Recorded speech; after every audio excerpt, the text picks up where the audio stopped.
남유다가 바벨론 포로로 붙들려 갔다가 한 오랜 시간이 경과한 후에 다시 귀환하는 그 지점에 있어서 스룹바벨이라고 하는 종교 정치적 지도자 지도하에 예루살렘 제2성전을 다시 건축을 하게 됩니다. 성전이 완성되자 예루살렘을 방문하는 순례자들이 늘어가기 시작했는데, 그 순례자들이 성전에 올라가면서 곡조에 맞춰 기도했던 내용이 오늘 시편 130편 내용입니다. 시편 120편에서 134편까지 15편을 묶어가지고 성전에 올라가는 노래라고 이렇게 묶음으로 성전에 올라가는 노래를 부르기도 했습니다. 오늘 본문은 순례자의 영혼이 얼마나 절박한지를 보여주고 있습니다. 여호와여, 내가 깊은 곳에서 주께 부르짖습니다. 주여, 내 소리를 들으시며 나의 부르짖는 소리에 귀를 기울여 주옵소서. 파수꾼이 아침을 기다림보다 내 영혼이 주를 더 기다립니다. 누구든지 절망적인 상황에 놓이면 내면 깊은 곳에서부터 부르짖지 않을 수 없게 됩니다. 사람이면 누구나 깊은 곳에서 부르짖는 과정을 거치게 마련입니다. 특별히 하나님 앞에 사는 사람들은 더욱더 그렇습니다. 아직도 내면 깊숙한 곳으로부터 부르짖어 본 적이 없는 분들은 남은 인생을 위해서라도 오늘 말씀을 귀담아 들으시기 바랍니다. 130편을 기록한 순례자는 먼저 내 처지와 내 모습이 어떠한지를 돌아보았습니다. 다음으로 하나님이 어떤 분인지를 곰곰이 생각해 보았습니다. 여호와여, 내가 깊은 데서 주께 부르짖었나이다 라고 하는 이 고백을 통해서도 깊은 소렁에 이 순례자가 빠져 있음을 알 수가 있습니다. 도저히 자기 혼자 힘으로서는 헤쳐나올 수 없는 그런 깊은 수렁에 빠져 있는 것 같습니다. 깊은 곳에 빠졌다라고 하는 것은 인생에 있어서 큰 위기를 말합니다. 삶의 탈출구가 전혀 보이지 않는 것, 심연 밑바닥에 가득 찬 절망감, 삶을 짓누르는 버거운 상황, 그런 것들입니다.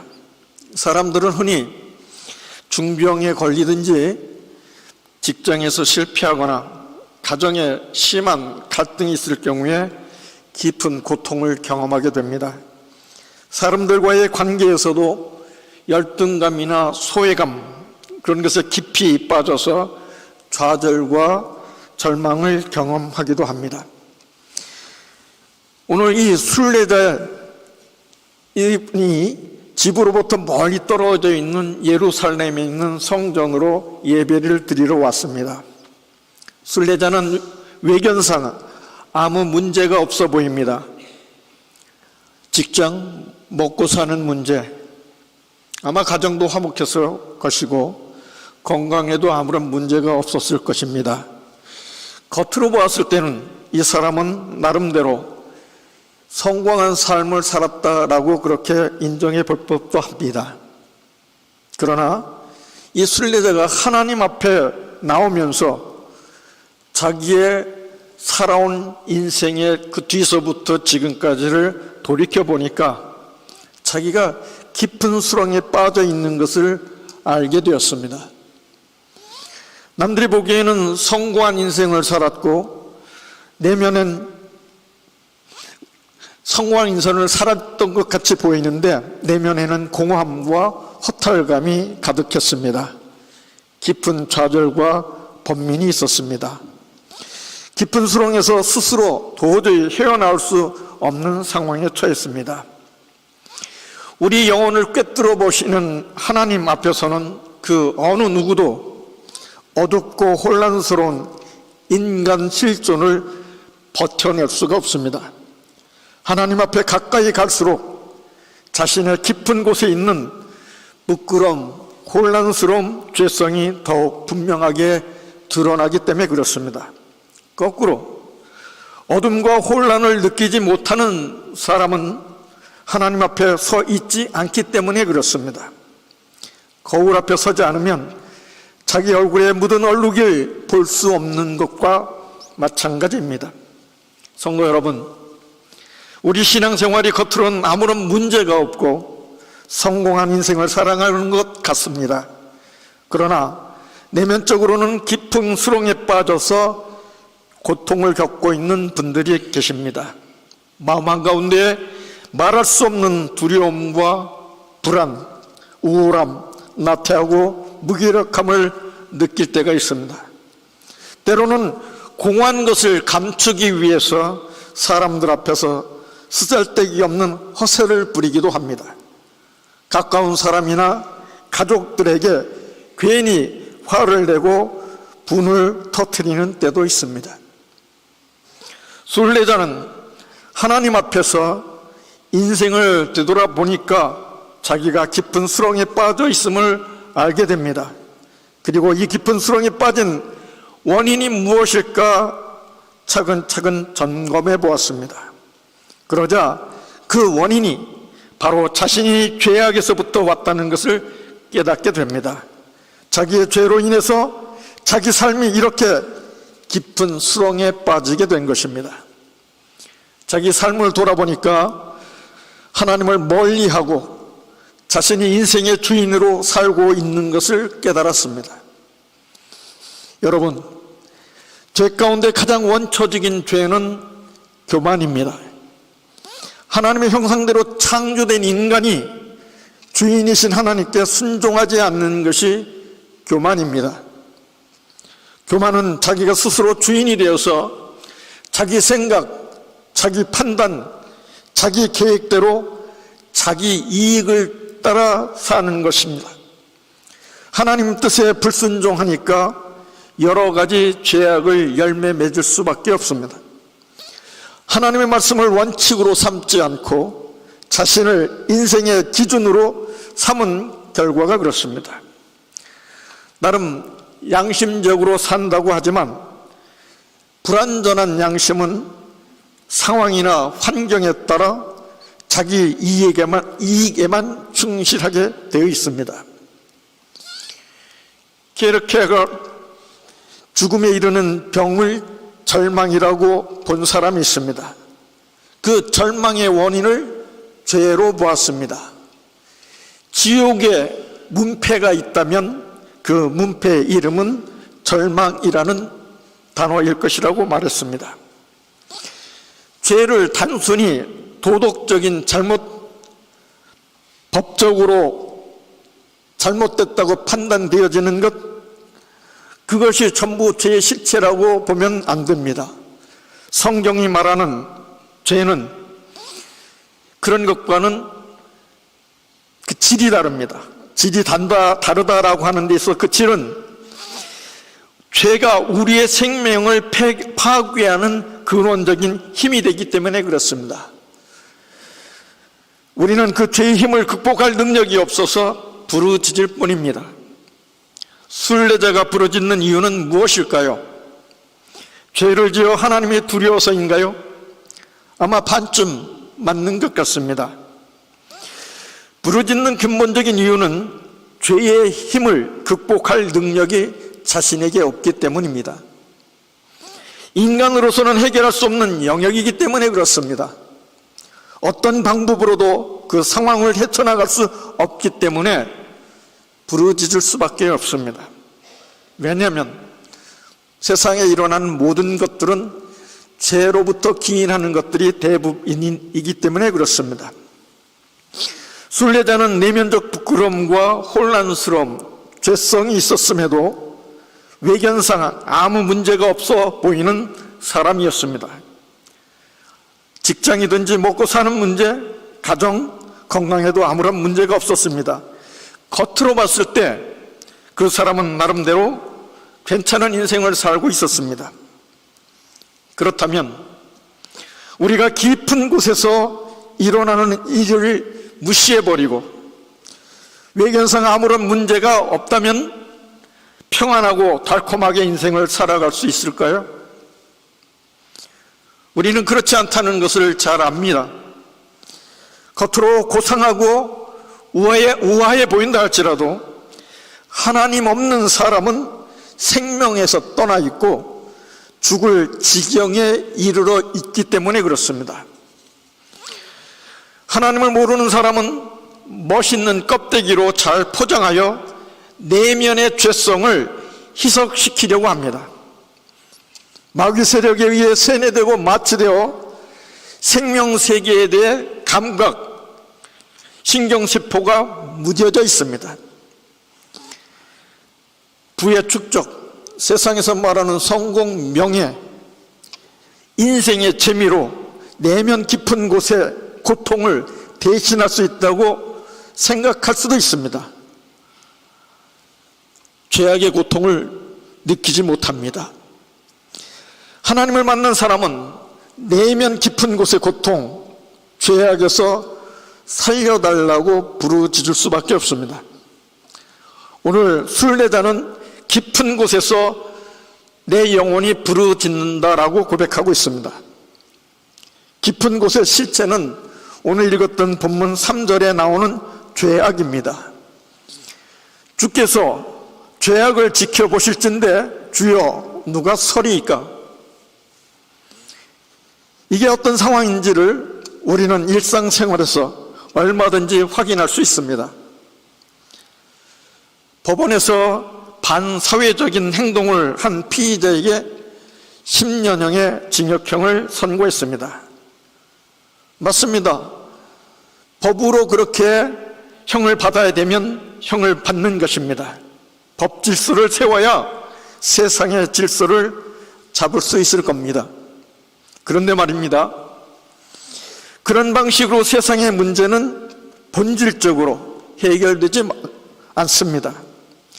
10년 선고를 받은 사람이 그 아내와 자녀들은 이 일로 인해서 삶의 의욕을 잃고 인간의 많은 부분을 상실할 것입니다. 법의 공정한 집행이 무고한 사람들의 인생까지 파괴할 수도 있다는 말입니다. 공정했음에도 불구하고. 나머지 그 사람들의 책임은 누가 질 것입니까? 또 그렇다고 해서 법을 집행 안 할 수도 없는 것 아니겠습니까? 판사는 법조문에 매달려야 되겠고 법 집행으로 인해서 벌어질 불행한 사람들에 대해서 연민을 느낄 줄도 알아야 됩니다.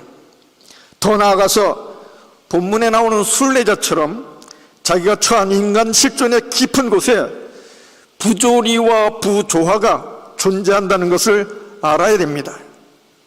부조리와 부조화는 인간 죄악의 결과로 나타나는 것들입니다.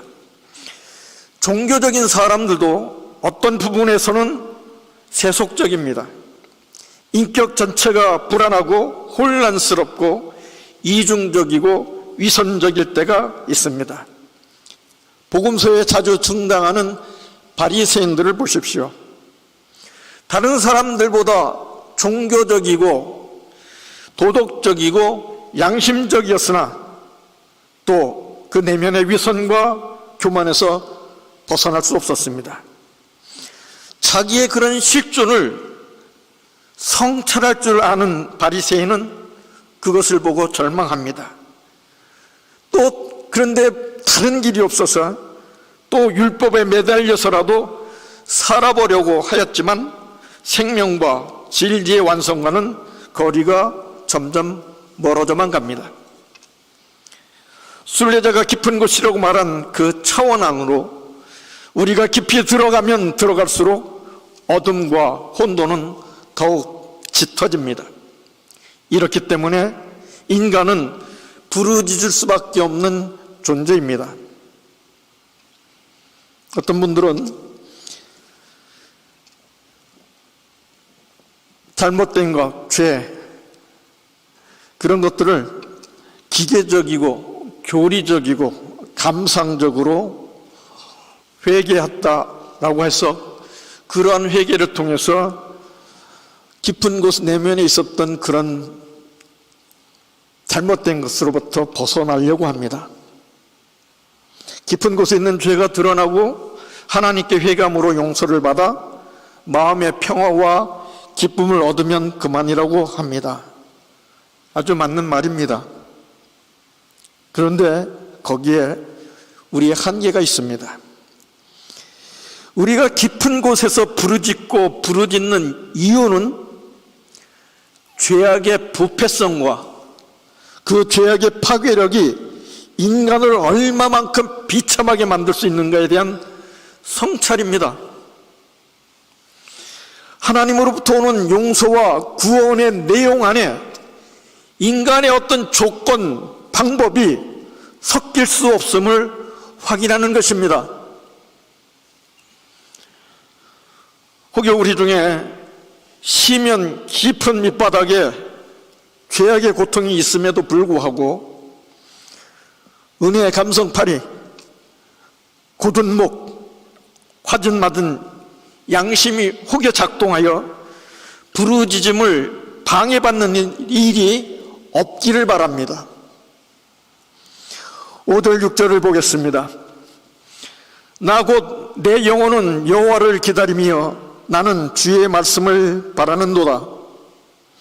파수꾼의 아침을 기다림보다 더하도다. 아침을 기다리는 파수꾼의 심정이 어떠한지 분명합니다. 아침이 와야면 뜬 눈으로 밤을 지키던 파수꾼의 임무가 끝나기 때문에 그렇습니다. 전방에서 철저 근무를 할 때입니다. 보통 밤 12시에 초소에 투입돼서 아침 6시에 보초를 교대합니다. 제 초년병 생활은 그렇게 시간이 흘러갔습니다. 겨울에 보초를 쓰려면 방한복을 몇 겹을 끼얹습니다. 그래서 밖에서 보면 아무리 말랐어도 뚱뚱해 보입니다. 그런데 이 겨울이 다 지나고 봄쯤 되면 발가락과 얼굴의 오른쪽 광대뼈가 굉장히 간지럽습니다. 왜 그러냐면 발가락에 동상이 오고 오른쪽 광대뼈 살갗에 동상이 와서 그렇습니다. 또 배는 얼마나 고프든지요. 추위에 발을 구르면서 힘들게 밤을 지키지만 분명히 아침 6시가 되면 초소에서 나를 교대해 줄 것을 알므로 그때까지 기다립니다. 기다림이라는 게 그런 겁니다. 그때까지 자신이 할 일은 하나도 없습니다. 총 옆에 걸쳐놓고 아침 6시까지 눈을 부릅뜨고 앞에 누가 있는지를 확인하면 됩니다. 기다리는 것뿐입니다. 순례자가 이런 파수꾼보다 더 간절한 심정으로 여호와를 기다리는 이유는 여호와만이 자신의 죄악 문제를 해결해 줄 수 있기 때문에 그렇습니다. 부르짖고 기다리면 하나님이 일하십니다. 4절에 하나님께서 사유하심이 있고 7절에 하나님께서 인자하심이 풍성한 속량이 있다라고 그렇게 말씀합니다. 하나님을 통해서만 깊은 곳에 있었던 어둠과 혼돈의 실체, 죄악에서 벗어날 수 있습니다. 이런 믿음이 있었기에 순례자는 내 영혼이 주를 기다린다고 아주 절박한 심정으로 외쳤던 것입니다. 하나님을 기다린다는 것은 하나님께 내 인생을 다 맡긴다는 것과 통합니다. 하나님께 완전히 항복한다는 말이기도 합니다. 여러분, 하나님 앞에서 이런 절박한 기다림으로 살아보신 적이 있는지요? 혹여 살고 있는지요? 아직도 그런 것이 없다고요? 그러면 잘 생각해 보시길 바랍니다. 우리들은 모두 기다림의 방식으로 인생들을 살고 있습니다.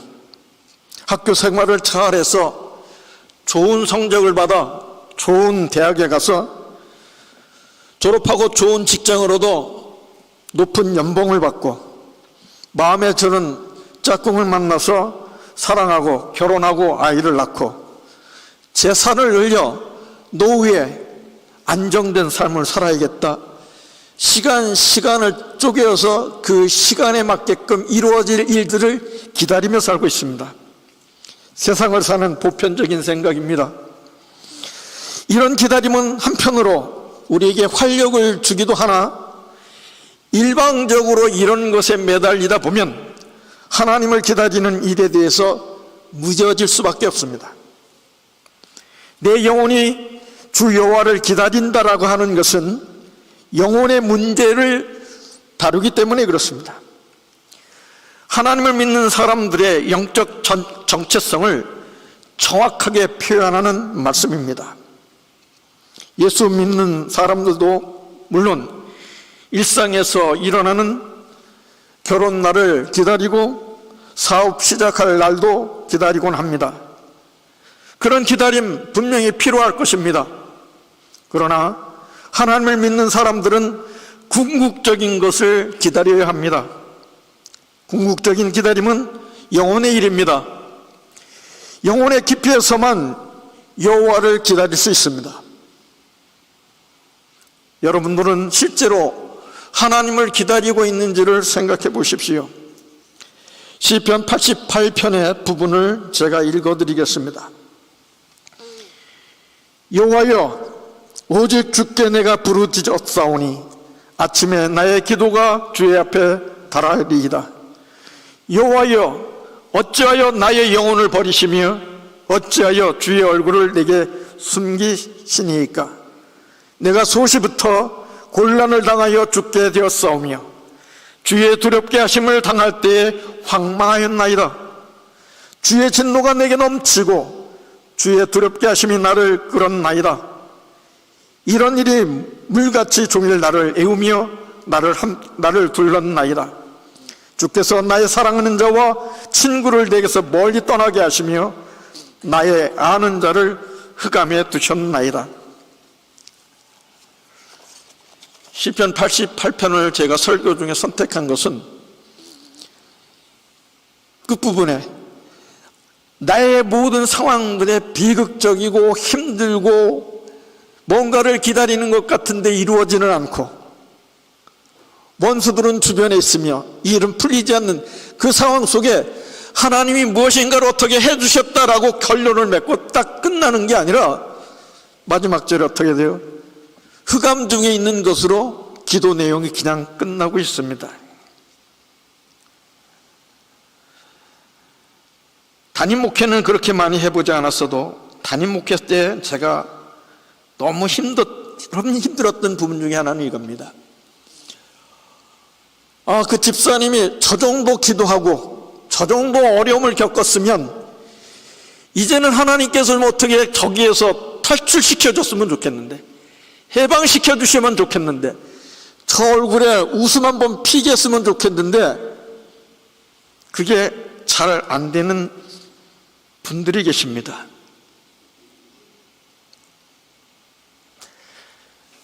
아마 그런 심정으로 시편 88편을 시편 기자는 기도하고 마쳤던 것 같습니다. 이어서 들어보십시오.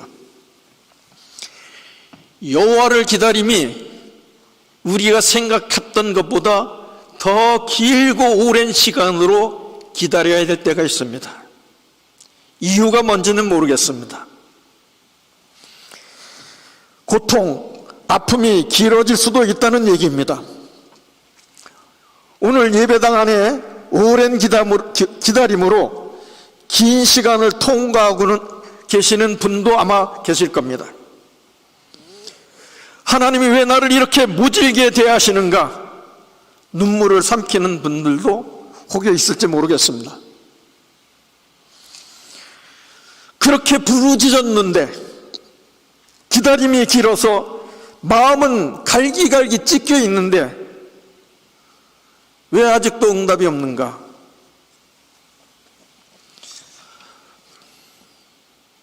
성도 여러분, 그럼에도 불구하고 하나님은 이런 상황에 처한 분들을 외면하지 않고 있다는 사실입니다.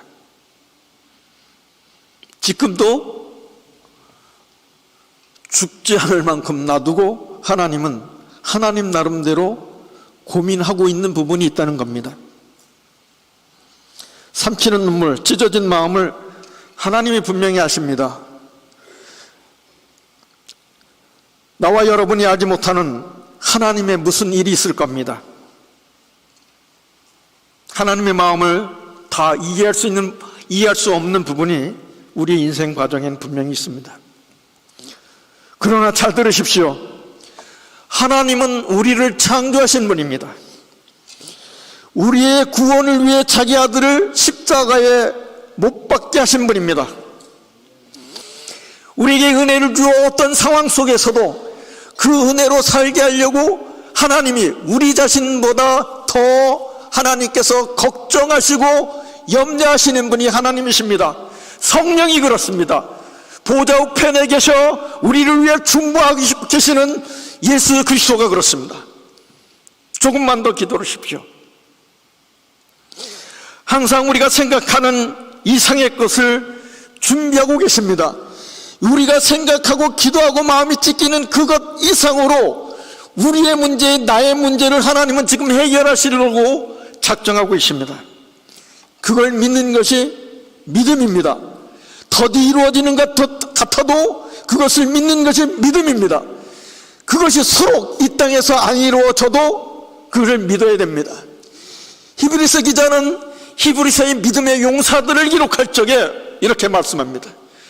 어떤 사람들은 이루어지길 간절히 기도했으나 그것을 이 땅에서 받지 못했으나 하나님께서 천국에 예비하셨느니라. 그들이 기대한던 것 이상으로 예비했다고 말씀하십니다. 긴 기다림 속에서 하나님 그리고 하나님의 은혜를 깊이 체험할 수 있습니다.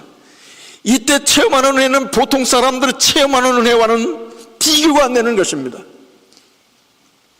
그렇게 목소리 높여 설교할 수 있는 그 담대함이 어디서 나오느냐고요? 적어도 저는 그런 것을 체험해 봤기 때문에 말할 수 있습니다. 오랜 기다림 속에서 우리의 신앙이 위대해집니다.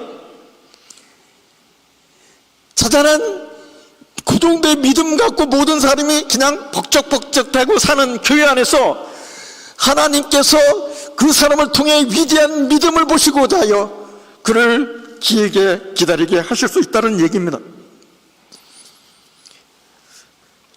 당장 해야 될 일이 쌓여있고 인생살이가 복잡하고 정신이 없어서 영혼의 깊이나 영혼의 기다림이 와닿지 않는 분들이 혹여 이 자리에 있을 수 있습니다.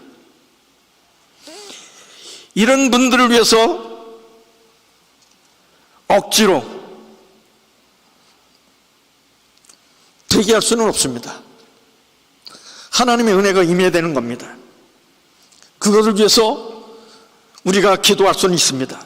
그런데 설교를 들으면서 저 내용이 무엇인가에 대한 관심은 좀 가져보십시오. 깊은 곳에서 부르짖으며 여호와를 기다린다라는 말씀을 조금 더 직설적으로 설명해 보고자 합니다. 우리가 육신을 입고 살아있는 한 깊은 곳의 어둠과 혼란이라는 그 실존은 완전히 제거될 수 없습니다. 사라지지 않습니다. 순례자가 말하는 깊은 곳에서 벗어나서 여호와를 만나는 유일한 길은 어떻게 보면 죽음입니다. 죽으면 심연 깊어서 있는 그 고통을 당하지 않아도 됩니다. 죽지 않으면 우리는 죄에서 완전히 벗어나지 못합니다. 자기 중심성과 자기 분열에서 벗어나지 못합니다. 그렇다고 당장 죽을 수 없으니 어떻게 해야 될까요? 살아있으면서 어떻게 내 인격 안에서 저질러지는 죄성과 죄, 인간의 한계로부터 자유로워지는 죽음을 경험할 수 있을까요? 사실 이것을 아는 것이 기독교 신앙의 핵심입니다. 살아있으나 이미 죽은 사람처럼 사는 것입니다. 어느 구역예배 갔더니 찬송을 부르는데 죽으나 사나 죽으나 사나라고 하는 것을 반복구로 대여섯 번 도돌리로 돌리는 그런 찬송을 부른 적이 있습니다. 살아있으나 죽은 사람처럼 사는 것입니다. 되게 재미없는 얘기입니다. 그런데 하나님은 우리에게 주신 말씀을 통하여 그것이 하나님께서 주시는 가장 중요한 말씀 중에 하나라고 말씀하십니다. 이런 일이 예수 그리스도에게서 실현되었습니다. 예수 그리스도는 로고스, 말씀으로 이 땅에 육체를 입고 오셨습니다.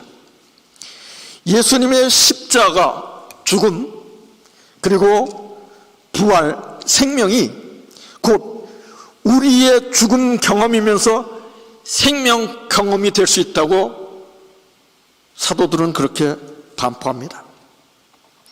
예수 그리스도를 통해서 우리는 아침을 기다리는 파수꾼보다 더 간절한 마음으로 여호와를 기다릴 수 있습니다. 우리는 실수도 많이 하고 모르는 것도 너무나 많고 살다 보면 불확실한 것은 더 많습니다. 순례자가 말하는 깊은 곳의 그 어둠과 혼란이 구원받아 하나님의 백성으로 하나님의 자녀로 사는 우리의 삶에게까지 여전히 실제적으로 영향을 끼칩니다. 신앙은 하나님께서 주신 어떤 피안의 세계에 이렇게 우리가 갇혀져 그 안에서 우리끼리 알콩달콩 사는 것이 신앙의 터가 아닙니다. 우리의 현실은 여전히 답답할 수밖에 없고 만만하지 않고, 그렇지만 그것을 외면하지 않고 직면하면서 버텨내면서 살아내야 되는 것이 신앙입니다. 혹여 여러분들의 은혜로 사는 것인데, 하나님의 은혜면 족한 것인데 그 은혜 속에서 그냥 그저 살면 되는 것이지, 전 모르겠습니다. 그것이 성경이 우리에게 본질적으로 주고자 함도 아니고 우리를 통해서 요구함도 아닙니다. 하나님은 당연하게도 예수 그리스도의 운명을 통해서 우리에게 구원의 빛을 경험하게 하셨습니다. 죽음을 미리 당겨서 산다는 게 무슨 뜻인지 알게 하셨습니다. 인생은 껍데기로 사는 게 아니라 영혼으로 사는 것을 알게 하셨습니다. 성도 여러분, 내 영혼이 하나님께 지금 부르짖고 있습니까? 내 영혼이 하나님을 간절히 기다리고 있습니까? 우리 모두가 하나님을 향하여 부르짖으며 하나님을 기다리는 성도들이 되시기를 바랍니다.